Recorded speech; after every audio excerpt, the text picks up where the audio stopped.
Eu quero te fazer uma pergunta. O que mais te aflige durante essa pandemia? Saúde? Emprego? Contas? Educação? Olha, são muitas as preocupações que perturbam milhões de famílias durante esse período. Mas uma delas merece atenção especial por estar diretamente ligada ao futuro das nossas crianças, que é a alfabetização, Ana. Pois é, César, o afastamento das escolas e as aulas online não foram bem assimilados por grande parte dos alunos, seja da rede pública ou privada. E o problema não se limita à iniciação da leitura, escrita ou os cálculos, a matemática. Especialistas alertam para outros atributos da educação infantil que não podem ser deixados para trás. Acompanhe agora na reportagem da Elaine Cortez. Nesta pandemia, a educação não foi considerada atividade essencial na maioria dos estados. Em vários municípios, as aulas remotas continuam. O ensino à distância ainda está longe demais para muitos que não acessam a tecnologia. Outras regiões enfrentam os desafios do sistema híbrido e algumas delas contam com a retomada total das aulas, inclusive já sem número reduzido de alunos.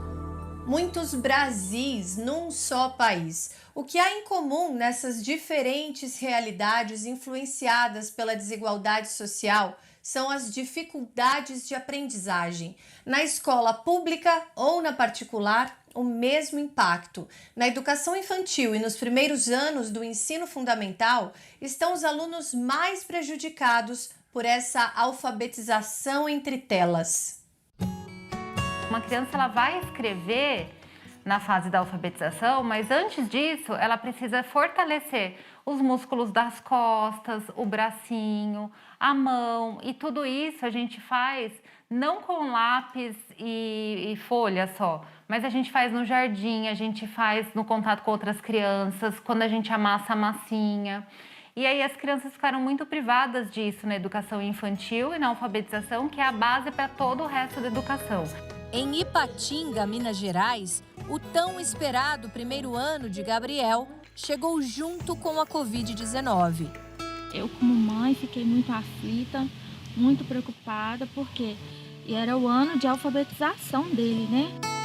Ele só teve um mês de aula presencial. Depois, a escola mandava os blocos de atividades de 15 em 15 dias e oferecia apoio aos pais pelo WhatsApp.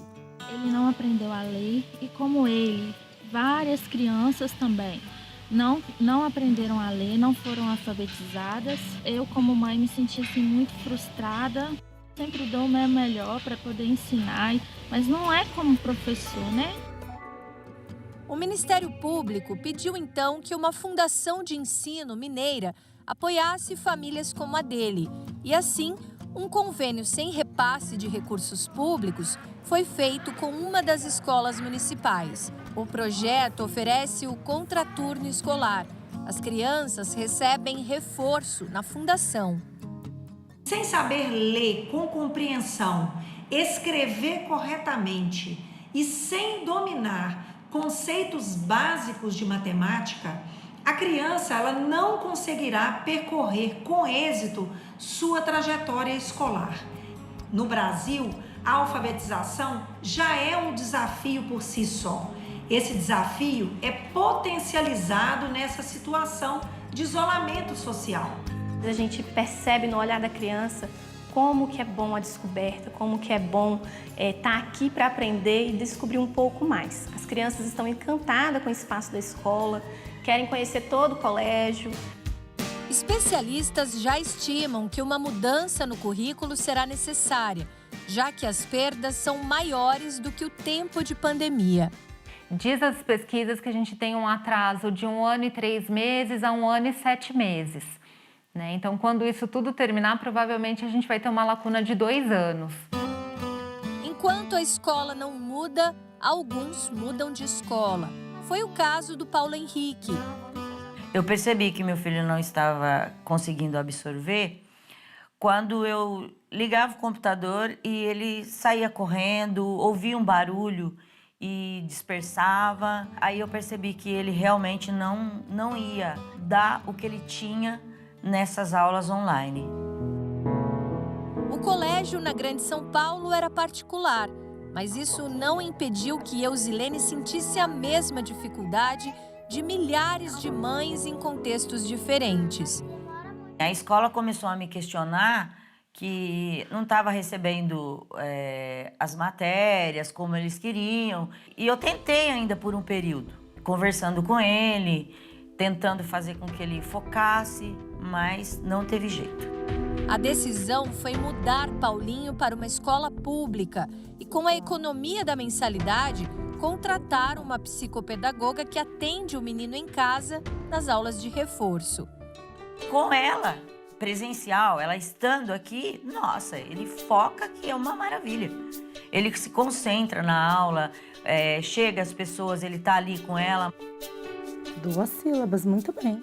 Ele perdeu muita parte motora, né, de treino motor e de lateralidade, de concentração, de atenção que as crianças têm aí, que vem desenvolvendo ao longo da educação infantil. E aí que foi feito todo esse trabalho também da parte motora, da parte psicomotora, para ele conseguir se concentrar e alcançar os objetivos. O resultado esperado para o ano passado veio agora. Tive que revisar com ele todas as partes das vogais, de números. Então eu tive que retomar tudo. E agora ele já é uma criança que já está alfabetizada, já está no nível aí alfabético, né? Conseguindo juntar palavras, conseguindo escrever palavras e mostrando todo o potencial que ele tem, alcançando aí o que é esperado para a idade dele. Uma saída, mas essa solução não cabe no bolso da maioria. Quantas pessoas que não têm essa oportunidade, né? De estar fazendo o que eu fiz. Então, como será o futuro dessas crianças quando eles voltarem a ter essas aulas presenciais? Essa lacuna vai ficar. Só profissionais habilitados podem avaliar os diferentes níveis de aprendizado das crianças. Para os pais, brincar está entre os conselhos dos especialistas para amenizar a lacuna que a restrição às aulas presenciais causou. Porque aí você já estimula toda a coordenação que é necessária para o processo de aprendizagem, a linguagem, a percepção visual, a interação social. Então, brincar é importantíssimo nessa fase e isso os pais podem fazer em casa. E muita leitura. A boa notícia é que a mesma cabecinha que enfrenta tantos desafios trazidos pela pandemia tem também uma capacidade impressionante de superar todos eles. Quando a gente fala de criança pequena, de um cérebro se desenvolvendo muito rápido, a gente tem uma neuroplasticidade muito grande. O que é isso? É uma capacidade grande do cérebro se adaptar. Então, todo aquele estímulo que a gente proporciona para a criança, ele tem um efeito muito rápido nesse cérebro. Então, sempre tem jeito.